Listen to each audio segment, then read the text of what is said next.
हमने देखो जो बचपन से यही पढ़ा है, जितना भी हम लोगों के इतिहास में पढ़ाया गया ना कि आज़ाद हिंद फौज की स्थापना किसने की थी? भाई सुभाष चंद्र बोस ने की थी। नेताजी ने आज़ाद हिंद फौज की स्थापना नहीं की। आज़ाद हिंद हाँ। फौज जो उन्होंने एक उन्होंने लीजन बनाया था, वो जर्मनी में था, वो एक अलग था। अच्छा। तो उन्होंने एक, आप कह सकते हैं कि एक छोटी सी आज़ाद हिंद फौज टाइप उन्होंने बनाई थी जर्मनी में। उसके संस्थापक सुभाष बोस थे। लेकिन जिस आज़ाद हिंद फौज का नाम हम लोग लेते हैं वो है साउथ ईस्ट एशिया के अंदर। वो बनाने का काम जो था वो आपका जनरल फ्यूजीवारा और मोहन सिंह और रास बिहारी बोस, इन लोगों ने करा था। पूरी की सरकार थी वो तो सर। नहीं, वो उन्होंने सरकारी में, उन्होंने आज़ाद हिंद फौज बनाई थी जिसमें 3-4 लोग थे, लेकिन वो उसको संभाल नहीं सके, उनमें इतना कद नहीं था, वो नहीं था, वो फ्लॉप हो गया। तब उन्होंने सुभाष बोस को जर्मनी से यहाँ बुलाया ठीक। और उनको उनकी कमांड दी गई। तो नेताजी ने उस आज़ाद हिंद फौज को अपने लिया, लेकिन नेताजी ने आज़ाद हिंद फौज नहीं बनाई, उन्होंने आज़ाद हिंद सरकार बनाई। अच्छा। तो सरकार बहुत बड़ी चीज़ होती है, तो उसको बाकायदा उनको एक डिप्लोमेटिक पोजीशन मिला। तो उनको जापान गवर्नमेंट ने उनको रिकॉग्नाइज किया कि आप सरकार है। जर्मनी ने बोला आप सरकार है। तो जिनके चिट्ठियाँ आती थी 9-10-11 7-8 का नाम तो मुझे पता है, इटली, ये कंट्रीज सारे ने एक्सिस, मान्यता भी दे दी हाँ, थी। एक्सिस फोर्सेस सबने उनको रिकॉग्नाइज किया।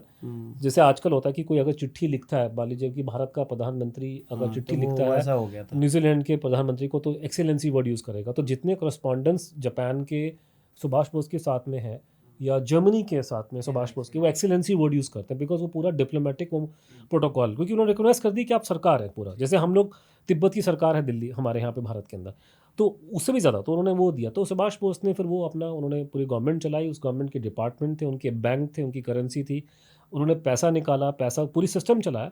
इनफैक्ट उन्होंने जब नेताजी जर्मनी में थे तो उन्होंने कहा था कि ये जो आप मुझे सपोर्ट कर रहे हो हमारी फ्रीडम स्ट्रगल में, ये लोन की तरह से है, मैं आपको वापस करूँगा सारा। तो उसका वो जर्मनी को पैसा भी वो दे रहे थे, वापस उन्होंने करना स्टार्ट कर दिया था, क्योंकि उन्होंने पैसा रेज़ किया उन्होंने यहाँ पे साउथ ईस्ट एशिया के अंदर, इंडियन थे बहुत सारे यहाँ पे, तो पैसा रेज़ किया, बैंक चलाया, इंटेलिजेंस सर्विस अलग थी उनकी, आज़ाद हिंद फौज भी है लेकिन इंटेलिजेंस सर्विस अलग है, ये है वो है, पूरा पूरा सिस्टम चल रहा था।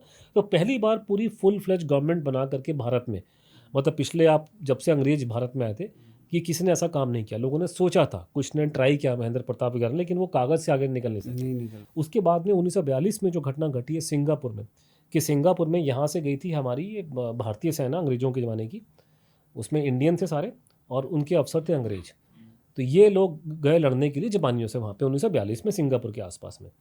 अब इनको लगा होगा कि हमारे लोग, ये तो जलियांवाला बाग टाइप होगा कि वहाँ जाके गोली मार के आ जाएंगे लोगों को। इनको पल्ले पड़ गए जापानी। जापान में इनकी चमड़ियाँ झड़ी हैं, ये लोग जिंदगी भर नहीं भूलेंगे। उसके बाद में 90,000 के आसपास में इंडियन POWs उनके हाथ चढ़ गए। तो ये भाग गए अंग्रेज छोड़ करके इनको वहाँ पे, और ये इनके हथे चढ़ गए अंग्रेजों के। तब उन्होंने कहा, वो जनरल फ्यूजीवारा, उसको अवार्ड मिलना चाहिए बहुत बड़ा, उसकी वजह से ये पूरी काम हुआ है, फ्यूजीवारा की वजह से। उसकी हमने उसको जलील किया हमने गवर्नमेंट की फाइल में, इस आदमी को। तो जनरल फ्यूजीवारा ने फिर, उसने बात करके रास बिहारी बोस की, इन 90,000 लोगों को आप कन्वर्ट करो भारत की फ़ौज में।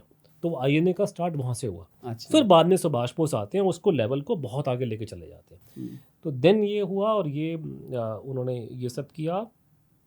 और तो ये जब लड़ाई, तो ये कॉन्फिडेंस लेवल था, ये था इस करते करते कि वो एटम बम गिरते हैं।